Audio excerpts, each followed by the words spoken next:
नमस्कार दोस्तों। तो पिछले 2-4 दिनों के बाद दोस्तों वापस से एक कंप्लीट एनालिसिस का वीडियो में लेकर के आया हूँ और एक स्टॉक स्पेसिफिक जो आप कह सकते हैं एक कॉफ़ी कैन पोर्टफोलियो का एक प्रबल दावेदार रहता है और मुझे पर्सनली लगता है वो निवेशक जिनका विजन लंबे समय का रहता है, ये स्टॉक उनके पोर्टफोलियो में ज़रूर से ज़रूर होना चाहिए दोस्तों। लेकिन ये कॉफ़ी कैन पोर्टफोलियो का हिस्सा होना चाहिए और यहाँ से आप कह सकते हैं बाय ऑन डिप्स की स्ट्रैटेजी वाले जो स्टॉक्स रहते हैं उनमें इनका नाम आना चाहिए। और मुझे ये लग रहा है दोस्तों, ये जो क्रूड ऑयल में आए जो बढ़ोतरी देखने को मिल रही है, और मैं एक न्यूज़ पढ़ा था जहाँ पे ये बता रही थी कि भाई जो प्राइस कैप लगाया गया दोस्तों, यूरोपियन प्राइस कैप, उसके 20% ऊपर आप कह सकते हैं रशियन ऑयल भी हमको मिल रहा है। तो जो क्रूड ऑयल में जो दबाव है वो लगातार बढ़ता चला जा रहा है और नियर टर्म में ये दबाव कम होने वाला है ऐसा बिल्कुल भी नहीं लगता। और मैं इसीलिए कह रहा हूँ दोस्तों, ऐसे में ना ये स्टॉक, तमाम पेंट स्टॉक जो ऑलरेडी दबाव में चल रहे हैं, इससे पहले मैंने इंडिगो पेंट्स के ऊपर चर्चा की हुई है दोस्तों पूरी, आप मेरा वो वीडियो जाकर के देख सकते हैं, आई बटन में डाल दूंगा। और दोस्तों जो आप ये जो वीडियो आपके सामने मैं आज लेके आया हूँ उसका नाम है एशियन पेंट्स दोस्तों, ठीक है। और इस पर मैं चर्चा करूंगा क्वार्टर वन के नंबर्स क्यों बहुत शानदार सरप्राइजिंग थे, बहुत पॉजिटिव सरप्राइजिंग थे। दूसरा, कंपनी का कौन सा एक ऐसा बिजनेस है जो बहुत ज़्यादा दबाव के दौर से गुजर रहा है, फ्यूचर में कंपनी किस प्रकार की कैपेक्स कर रही है, बहुत मेजर हाईलाइट्स दोस्तों। और ये जो गिरावट में दोस्तों अक्सर हम सोचते हैं ना कि गिरावट के समय क्या करना चाहिए, मुझे ये लगता है अगर हमारे पास क्लियर प्लान हो, क्लियर इन्फॉर्मेशन हो, तो हम लॉन्ग टर्म विजन में जो हमारा जो लॉन्ग टर्म विजन को लेकर हमारी स्ट्रैटेजी है वो हम पता लगा सकते हैं। करेंटली आप स्टॉक को देखेंगे तो 3140-45 के आसपास से एक सपोर्ट बनाने की कोशिश कर रहा है और मुझे पसंद लगता है वो एक मजबूत सपोर्ट भी मुझे दिखता है कि अगर टूटा दोस्तों ऑन द क्लोजिंग बेसिस आपको 3000 जाते हुए स्टॉक दिख सकता है। बट दोस्तों ये फंडामेंटली स्ट्रॉन्ग है, ये तो खैर बोलना ही वो रहेगा कि भाई सबको पता है कि एक फंडामेंटली स्ट्रॉन्ग स्टॉक है, मैनेजमेंट बहुत शानदार है और आप कह सकते हैं कई लोग इसे डेटा साइंस वाली कंपनी भी कहते हैं, किसी और वीडियो में इसके ऊपर चर्चा करेंगे। बट अपने ग्राहक को बहुत शानदार समझती है, एक काफ़ी प्रीमियम आप कह सकते हैं एक कस्टमर को, इनका कस्टमर इंट्रेंसिंग इनका बिजनेस है दोस्तों। और प्रीमियम बिजनेस किस तरह से बहुत शानदार तरीके से बढ़ रहा है और भी कौन से ऐसे प्रीमियम एवेन्यूज़ है जहां कंपनी अपने आप को आगे बढ़ते हुए देख रही है। और इतना ही नहीं दोस्तों, कंपनी के जो एक्विजिशंस हुए हैं वो किस तरह पॉजिटिव टर्न आउट हो रहे हैं, इस एक वीडियो में जानने की कोशिश करेंगे दोस्तों। तो यदि आप एशियन पेंट्स में निवेशित हैं या निवेश की सोच रहे हैं, ये वीडियो आपके बहुत काम आएगी। वीडियो को थोड़ा पूरा देखिएगा दोस्तों, भले ही स्पीड तेज़ करके देखिएगा, क्योंकि मुझे लगता है एक बहुत बहुत शानदार स्टॉक ये लॉन्ग टर्म के लिए भी है और वो निवेशक जो कॉफ़ी कैन पोर्टफोलियो में अपने स्टॉक कुछ ऐड करना चाहते हैं गिरावट के समय में, तो ये लेवल्स मुझे अच्छे लगते हैं दोस्तों। तो अगर आप इस तरह के वीडियो चाहते हैं तो प्लीज़ चैनल को सब्सक्राइब करिए। और मैं आपको बता दूं एक फ्री टेलीग्राम चैनल है जिसका लिंक डिस्क्रिप्शन बॉक्स में, आप वहां जाएं और उसे ज्वाइन कर सकते हैं। कोई भी इंफॉर्मेशन होती है, कोई भी बड़ी न्यूज़ होती है, मैं वहाँ शेयर करते रहता हूँ दोस्तों। तो अब विदाउट वेस्टिंग एनी टाइम सीधा वीडियो को लेकर चलता हूँ सेकंड पार्ट की तरफ।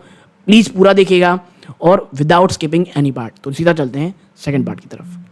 तो यहाँ पे दोस्तों शुरुआत जो करेंगे वो रहेगा क्वार्टर वन के रिजल्ट से। तो देखिए जो एशियन पेंट का क्वार्टर वन का नंबर्स आए थे, जो क्वार्टर वन के जो नंबर्स आए थे वो एक मिक्स्ड बैग नंबर्स दोस्तों, जहाँ पर कंसोलिडेटेड जो रेवेन्यू आया था वो हाई सिंगल डिजिट में देखने को मिला था उसको, और एक while sharp rise in operating profit margin. और ये जो चीज़ थी ना ऑपरेटिंग प्रॉफिट मार्जिन, इसकी बढ़ोतरी ने स्टॉक में काफ़ी अच्छा रनअप दिखाया था। क्योंकि क्वार्टर वन के पहले अगर आपको याद हो तो एशियन पेंट्स एक काफ़ी दबाव के दौर से गुजर रहा था और जैसे ही ऑपरेटिंग प्रॉफिट मार्जिन में एक आप सकते हैं अपटिक देखने को मिला, एक बड़ी तेज़ी हमको देखने को मिली। रीज़न क्या था? Led by a decline in input prices. जो आज के समय में एकदम विपरीत स्थिति चल रही है ना, वापस से क्रूड ऑयल ऊपर जा रहा है, सरकार भले ही नहीं बढ़ा रही है दोस्तों, लेकिन क्रूड ऑयल अब बहुत ऊपर जा रहा है और जिसके कारण आप देखेंगे तो आपको गिरावट देखने को मिल रही है। माफ़ कीजिएगा, उस समय जो था वो ऑपरेटिंग प्रॉफिट मार्जिन में बढ़ोतरी देखने को मिली थी क्योंकि इनपुट प्राइस नीचे आए थे और जिसका कारण robust rise in profit after tax में देखने को मिला था। जो डोमेस्टिक डेकोरेटिव पेंट थी दोस्तों, वो 10% से बढ़ी थी हाई बेस के कारण, ठीक है, मात्र 10%, क्योंकि ऑलरेडी जो पिछला क्वार्टर था उसमें काफ़ी अच्छी बढ़ोतरी हो चुकी थी। इस कारण हाई बेस कारण आपको मात्र 10% का जो एक बढ़ोतरी है देखने को मिली थी। जो ओवरऑल कंसोलिडेटेड रेवेन्यू था वो 7% बढ़ा था year on year to ₹9,182.3 crore. Home improvement business जिसमें किचन और बाथ जो अब थोड़ा डिक्लाइन की ओर जा रहे हैं दोस्तों, जी हाँ, जो एशियन पेंट का किचन बाथ है ना, वो उस कदर से आप कह सकते हैं परफॉर्म नहीं कर रहा है जिसकी उम्मीद की जा रही थी, ठीक है। Registered decline while international business performance remain flat during the quarter. इसीलिए मैंने कहा था किचन और बाथ, और देखिए इसके पीछे बहुत सारे रीजंस भी हैं। किचन और बात को इनको आने में ना बहुत मेहनत लगने वाली है, क्योंकि ऑलरेडी काफ़ी अच्छी कंपनीज हैं दोस्तों, ठीक है। इसीलिए किचन और बात में उस प्रकार की इनको सक्सेस नहीं मिल रही जो इन्हें पेंट इंडस्ट्री मिली थी। आप देखें लोअर इनपुट प्राइस के कारण दोस्तों 523 बेसिस पॉइंट की और 502 बेसिस पॉइंट की ईयर ऑन ईयर आप इसके इंप्रूवमेंट देखने को मिली थी। ग्रॉस मार्जिन में 523 और ऑपरेटिंग प्रॉफिट मार्जिन में 502 बेसिस, जिसके कारण ग्रॉस मार्जिन आया था 42.9% और ऑपरेटिंग प्रॉफिट मार्जिन आया था 23.1%। आप समझिए इस कंपनी को, ये वो कंपनी है जो ह्यूज वॉल्यूम में पेंट सेल कर रही है दोस्तों, और जिसका ऑपरेटिंग मार्जिन 23% है यार, आई मीन 20% से भी ऊपर ये क्वार्टर वन में, which was better than our and street expectation. और जो एक रैली आई थी ना क्वार्टर वन के बाद एशियन पेंट्स में, वो इसलिए भी आई थी क्योंकि स्ट्रीट को ना इतना अच्छे रिजल्ट की उम्मीद नहीं थी, ठीक है। और एक strong PAT profit after tax 46% year on year, ठीक है, 1519 करोड़ रुपीस में। और इसीलिए मैं बार बार कहता हूं दोस्तों, एशियन पेंट्स को जो है ना जब भी गिरावट है, क्योंकि देखिए इसका जो मैंने पहले कहा है, क्रूड ऑयल ना एक बहुत बड़ा फैक्टर है। क्रूड ऑयल ऊपर जाएगा, स्टॉक प्राइस नीचे आएगा, लेकिन आपको एशियन पेंट्स को ना अपने कॉफ़ी कैन पोर्टफोलियो में ऐसे समय में धीरे धीरे एक्यूमुलेट करते रहना है दोस्तों। क्योंकि देखिए रिटेल निवेशक का जो पोर्टफोलियो होता है, कोई वो 5, 10, 20, 40 करोड़ रुपए का तो रहता नहीं है। तो ऐसे स्टॉक्स में भाई आप SIP करना है, आपको धीरे धीरे खरीदना है। एशियन पेंट्स को इसी फेज में खरीद दोस्तों, ठीक है।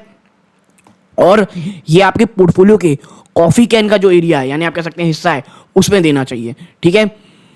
अब बात करते हैं भाई कुछ मेजर हाइलाइट्स की। तो देखिए कंपनी ने काफ़ी अच्छी एक स्ट्रॉन्ग ग्रोथ देखी है इंस्टीट्यूशनल और इंडस्ट्रियल सेल्स में, जी हाँ।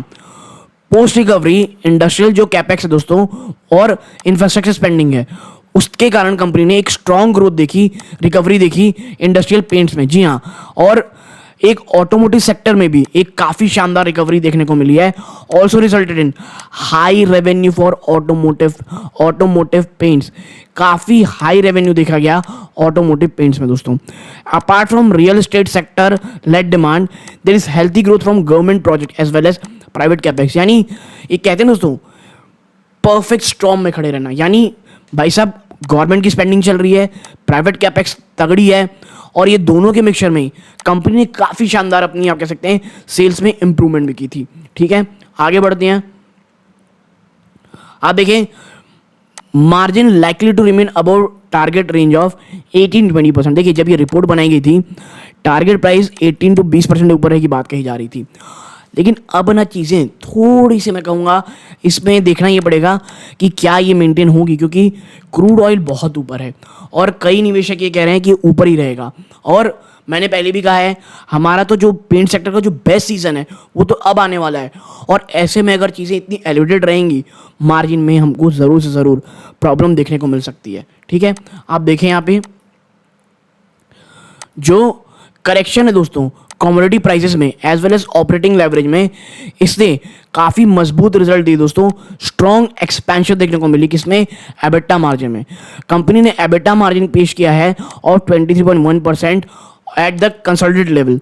स्टैंड अलोन बेसिस पे देखेंगे तो ये 24% से भी ज़्यादा थी, और ये हाईएस्ट थी पिछले 10 क्वार्टर्स में, जी हाँ हाईएस्ट पिछले 10 क्वार्टर में।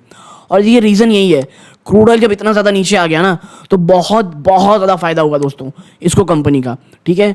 आप देखिए while the company is likely to pass on some of saving to trade consumers in the coming quarter, और कंपनी का ये मानना था कि भाई देखिए एशियन पेंट्स भी ये जान रही है कि चीज़ें हमेशा ऐसी नहीं रहने वाली। जिस तरह से बड़े बड़े जो आप कह सकते हैं प्लेयर्स हैं, अब इंडस्ट्री वाले हैं, वो पेंट इंडस्ट्री में आ रहे हैं, खास करके सबसे बड़ा मार्जिन वाला बिजनेस डेकोरेटिव बिजनेस में आ रहे हैं। उन्हें अपने आप कह सकते हैं ट्रेड और कंज्यूमर्स को भी बहुत ज़्यादा खुश रखना है, ठीक है। इस कारण जो इन्हें आप कह सकते हैं फ़ायदा होता है उसे पास ऑन करेंगे अपने कह सकते हैं ट्रेडर्स और कंज्यूमर्स को। We believe it is likely to retain the majority of benefits, or it may post an EBITDA margin closer to the top end, higher than its target EBITDA margin of 18 to 20, ठीक है। But ये अभी मैं कहूँगा completely हम नहीं कह सकते, हमको इस बार Q2 के नंबर्स बहुत देखने पड़ेंगे। नेक्स्ट चीज़ है इन्वेस्टमेंट इन होम डेकोर बिजनेस, ठीक है। आप यहाँ देखें, एशियन पेंट्स ने दोस्तों रोल आउट किए हैं 44 ब्यूटीफुल होम स्टोर्स, और उन्होंने और प्लान है इनके to roll out beautiful home studios, ठीक है। It has rolled out its first studio in Chennai, जिसमें सबसे पहला स्टूडियो उन्होंने चेन्नई में खोला, और वो एक्सपेक्ट ये कर रहे हैं the home decor segment to account for 7% of revenue in financial 26। और देखिए कंपनी इतनी ज़्यादा आप कह सकते हैं अपने आप को लेकर के, अपने इस बिजनेस को लेकर के एंथुजियास्टिक है कि लगभग 7% का ओवरऑल रेवेन्यू 2026 तक इसी होम डेकोर बिजनेस से आना चाहिए, इनका ये मानना है। और देखिए अगर सक्सेसफुल रहता है तो मैं आपको बता दूं ये कोई बहुत ही ज़्यादा एग्जैजरेटेड टारगेट नहीं है, कंपनी अचीव कर सकती है होम डेकोर का जो बिजनेस रहता है। अब बात करें भाई सेगमेंटल हाईलाइट्स की, तो देखिए कंपनी ने काफ़ी स्ट्रॉन्ग ग्रोथ देखी है दोस्तों, किस चीज़ में, वुड फिनिशेस में, स्पेशली प्रीमियम सेगमेंट में उन्होंने ये ऑब्जर्व किया है। और सिमिलरली जो इनामेल है with premium component are experiencing a significant rise in popularity. आप एक चीज़ देखेंगे आज के समय में ना, जो पेंट सेक्टर है दोस्तों, लोग प्रीमियम की तरफ ज़्यादा जा रहे हैं। और अब ये मैं गलत भी हो सकता हूँ, बट ये मुझे पर्सनली भी मैंने देखा है आजकल, जो भी पेंट जब भी मैं खरीदने जाता हूँ, या आप कह सकते हैं जो दोस्त की शॉप्स भी हैं, हमारे मेरे दोस्त की शॉप भी है, वहाँ पे मैं देखता हूँ लोग आजकल प्रीमियम की तरफ ज़्यादा देख रहे हैं। आपका क्या मानना है कि लोग प्रीमियम की तरफ क्यों जा रहे हैं, मुझे बताइएगा, ठीक है। आगे बढ़ते हैं और आप आगे देखेंगे is that economy emersions also perform well, ठीक है। Emersions attracting customers from the unorganised sector to the organised sector. देखिए इमर्शंस को लेकर के ना एक ये प्रॉब्लम रहती है कि हाईली ऑर्गेनाइज सेक्टर्स के लोग रहते हैं, कंज्यूमर हाईली ऑर्गेनाइज प्लेयर को देखते हैं। बट इस बार कह लीजिए पॉजिटिव है कि जो ऑर्गेनाइज सेक्टर की तरफ लोग ज़्यादा जा रहे हैं, ठीक है। अब बात करते हैं जस्ट सेफ पेंटिंग सर्विस, ठीक है। आप देखें जो सेफ पेंटिंग सर्विस दोस्तों, जिसमें क्या इंक्लूड है, a high contractor service has been successfully expanding it reach and is now available over 650 towns. 650 आप कह सकते हैं शहरों में ये सेफ पेंटिंग की बात कही जा रही है, और इसका जो रेवेन्यू दोस्तों ये डबल हुआ है Q1 में। और मैं पर्सनली आपको बताऊं, ये जो सेफ पेंटिंग सर्विस है, मुझे पर्सनली लगता है ये ह्यूज पोटेंशियल रखता है, ठीक है। भले ही रेवेन्यू चंक में ये ना करे, लेकिन आने वाले समय में ना इस चीज़ के ऊपर बहुत बहुत ज़्यादा आप इम्प्रूवमेंट देखेंगे कि कंपनी यहाँ इम्प्रूव करे। क्योंकि देखिए अच्छी चीज़ क्या होती है भैया, पेंट तो आप एशियन पेंट से यूज़ करोगे, ठीक है। जो प्लस माइनस यानी जो मार्जिन है वो 100% कंपनी के पास ही रहेगा, ठीक है।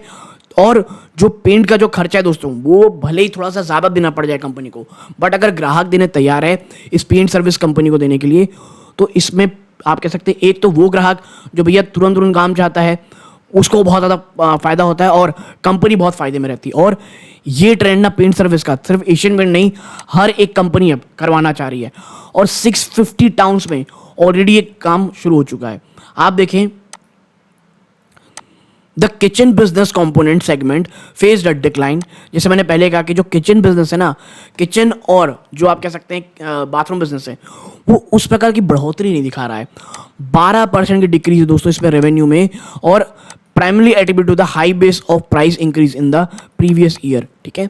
ये रीज़न हो सकता है, लेकिन जो बिजनेस है वो शायद अच्छा नहीं कर रहा। लेकिन हाँ, इस क्वार्टर में शायद आपको नंबर देखने को मिले कि इनका ये बिजनेस अच्छा करता हुआ आपको दिखाई देगा। Despite the challenges, companies margin improve in the kitchen business, registering and adjusted loss of ₹20 million, यानी 2 करोड़ रुपए के आसपास का घाटा हुआ है, ठीक है। मार्जिन में इंप्रूवमेंट हुई है, ये एक थोड़ी आप कह सकते हैं पॉजिटिव चीज़ है, अगर आपको पॉजिटिव चीज़ देखनी ही है तो। आप देखें मैनेजमेंट का ये टारगेट है to increase the contribution from the home decor business to 7 to 8% of decorative sales by financial 2025-26, ठीक है। और जो व्हाइट टीक की सेल्स है दोस्तों, उसमें 28.4% की बढ़ोतरी year on year to ₹26 crore, जबकि वेदर सील्स की सेल दोस्तों ये डबल हुई है टू 98 मिलियन, यानी 9 करोड़ रुपए के आसपास दोस्तों, ठीक है। देखिए ये नए बिजनेस है, इसलिए आपको इतने नंबर एक्साइटिंग नहीं लग रहे होंगे, ठीक है। आप देखें, as part of its staggered buyout plan, the company acquired an 11% stake in White Teak from its existing shareholder of 538 million, यानी 53 करोड़ के आसपास, resulting White Teak become a subsidiary of the company। अब जो White Teak है, जो मैंने पहले कहा भाई, अब इसकी सब्सिडरी बन चुकी है, ठीक है। तो इनऑर्गेनिक ग्रोथ भी कंपनी देख रही है। अब बात करते हैं भाई डिस्ट्रीब्यूशन और नए प्रोडक्ट की। देखिए Q1 में क्या हुआ था, कंपनी ने लगभग 6000 नए रिटेल पॉइंट्स ऐड किए थे और अब ये टोटल नंबर पहुंच गए 1.6 लाख। जी हाँ, 1.6 lakh retail touch point Asian Paints की बात है, which is higher than the earlier guidance of adding 10 to 15 के रिटेल पॉइंट्स, ठीक है। 10 से 15 रिटेल पॉइंट्स की जो गाइडेंस थी, आप कह सकते हैं उससे कहीं ज़्यादा हायर है, ठीक है। आप आगे देखें, जो नए प्रोडक्ट दोस्तों, उसने 11 से 13% कॉन्ट्रीब्यूशन किया ओवरऑल रेवेन्यू में, ठीक है। And this trend continued in the current quarter with an 11% contribution, ठीक। तो जो नए प्रोडक्ट्स हैं कंपनी लगातार ला रही है, उससे भी उन्हें बहुत बहुत शानदार रिजल्ट देखने को मिल रहे हैं दोस्तों, ठीक है। आप देखें, कंपनी ने नया लॉन्च किया है निलाया नेचुरल्स। ये एक सुपर लग्जरी प्रोडक्ट है और एक्सक्लूसिवली ये इंडिया के लिए है। आप देखें, ये कंप्लीटली ऑर्गेनिक इमल्शन है, जिसमें 90% ऑर्गेनिक मटेरियल है, जो कि इन्वायरमेंट फ्रेंडली है, और इट इज़ एवरी 200 शीट्स, और ये 200 शीट्स में आता है। जी हाँ, तो वो लोग जो आजकल हर कोई, आप कह सकते हैं, इन्वायरमेंट फ्रेंडली ऑर्गेनिक की बात करते हैं, तो ये पेंट उनके लिए है। और देखिए ये ना ह्यूज मार्जिन पैदा करके देगा, देखना कंपनी को आप। और मुझे पर्सनली लगता है अगर ये प्रोडक्ट का सक्सेसफुल रहता है तो ये मार्जिन को बहुत इंप्रूवमेंट देगा, ठीक है। बट भाई देखना ही होगा किस तरह आगे चलती हैं चीज़ें, ठीक है, क्योंकि शुरू में सबको अच्छा लगता है, लेकिन जब जेब ढीली होने लगती है ना, तो असल चीज़ें सामने आती है। देखिए करेंटली जो है कंपनी 44 ब्यूटीफुल होम स्टोर्स, जो कि नेशन वाइड है, उसको काम करती है, और this is expected to grow to 65 to 70 store by the end of the year, ठीक है भाई। 44 ब्यूटीफुल होम स्टोर हैं, और इस साल के अंत तक कंपनी कह रही है भैया 65-70 हम खोलेंगे। आप देखें, कंपनी सेकंड लार्जेस्ट प्लेयर है फैब्रिक और फर्निशिंग बिजनेस में, और it has established cobranding arrangement with various brands such as pure, as design, Sabyasachi, Sarita, hands और जयपुर रग्स, ठीक है। फैब्रिक और फर्निशिंग बिजनेस में कंपनी का नाम है, तो कंपनी अपने आप को आगे बढ़ाने के लिए जो नए नए ब्रांड, जो आपके साथ अभी मैंने नाम लिया, उनके साथ टाइप्स कर रही है, ठीक है। आगे देखिए, कंपनी कुछ नए कैटेगरीज में आई है दोस्तों, कैसे लाइटिंग में आई है, फ्लोरिंग में आई है, यूपीवीसी डोर्स में भी आ चुकी है, विंडोज में और वॉलपेपर्स में, ठीक है। तो यानी आप देखें, अब कंपनी ने समझ रही है कि भैया अगर कंपटीशन पेंट इंडस्ट्री में बढ़ रहा है, तो हमें अभी आने वाले 1-2-3 साल हमारे पास समय है, तो जो अन्य जो कैटेगरीज है, एक होम इंटीरियर्स को लेकर के हम हर जगह रह सकते हैं, और यही कारण है कंपनी लगातार अपना अलग अलग प्रोडक्ट लॉन्च करने की कोशिश कर रही है। अब बात करते हैं भैया कैपेक्स की। आप देखें, कंपनी 87.5 बिलियन रुपीस इन्वेस्ट करेगी आने वाले 3 सालों में कैपेसिटी एक्सपेंशन में, और ये आपको पता होगा किसके कारण करना पड़ रहा है कंपनी को, वो है ग्रासिम के कारण। करंटली जो कैपेसिटी एक्सपेंशन प्रोजेक्ट है, ये काफ़ी अच्छे चल रहे हैं दोस्तों, और ऑन शेड्यूल हैं करंट ईयर में, ठीक है, यानी करंट ईयर में ये सब चीज़ें ऑन शेड्यूल चल रही हैं। आगे अगर आप देखेंगे तो आप पाएंगे भाई कुछ मेजर ब्रोकरेज हाउस का क्या पॉइंट ऑफ व्यू है, ये चर्चा करेंगे। तो देखिए, Asian Paints now have 12 buy calls down from 15 in July से अगर आप अभी देखेंगे तो ये जो पॉइंट ऑफ व्यू है, ये 15 से घट के 12 रह गए हैं। एक्सिस सिक्योरिटी ने रेटिंग को कट किया और इसे होल्ड किया है फ्रॉम बाई से, और भाई देखिए भाग गया था स्टॉक। जब ये स्टॉक 3400-3300 के आसपास चल रहा था, तो कोई क्यों इन्वेस्टमेंट के लिए लेगा, और टारगेट को 3500 रखा हुआ है। ब्रोकरेज फर्म का ये बिलीव है that the stock has limited upside potential, जो मुझे भी लगता था 3400-3500 के आसपास देखिए, और in the near term as competition from the new entrant is likely to intensify and this will keep the profitability under check. However, Axis Securities is optimistic about the long term prospect of the company, और मैं इसीलिए कहता हूँ Asian paints में bye on dips रखें। 3400-3500 चला जाए तब कोई निवेश करने कोई मतलब नहीं है। स्टॉक में जब गिरावट होती है वहाँ खरीदारी करने की कोशिश करनी चाहिए। स्टॉक जो सपोर्ट इसने आप देखिए 3150 के आसपास सपोर्ट बना के वापस एक तेज़ी दिखाने की कोशिश की है, तो इसीलिए मैं कह रहा हूँ एशियन पेंट लॉन्ग टर्म में मेरा हमेशा से पोर्टफोलियो स्टॉक रहेगा कॉफ़ी कैन पोर्टफोलियो का। बट ये मुझे बाय ऑन डिप्स में पसंद है, ना कि जब कोई बहुत बड़ी तेज़ी हो जाए तब दोस्तों। ठीक है, तो एक ये बहुत छोटी सी चैनल सबसे शेयर करनी थी। अच्छी लगी हो दोस्तों प्लीज़ चैनल सब्सक्राइब करके वीडियो को लाइक कीजिएगा, और एक फ्री टेलीग्राम चैनल है जिसका लिंक डिस्क्रिप्शन बॉक्स में आप जाके उसे ज्वाइन जरूर कीजिएगा। अब यहाँ तक जुड़े रहे इस बात का बहुत बहुत धन्यवाद। ये इस वीडियो का अंत है। जय हिंद दोस्तों।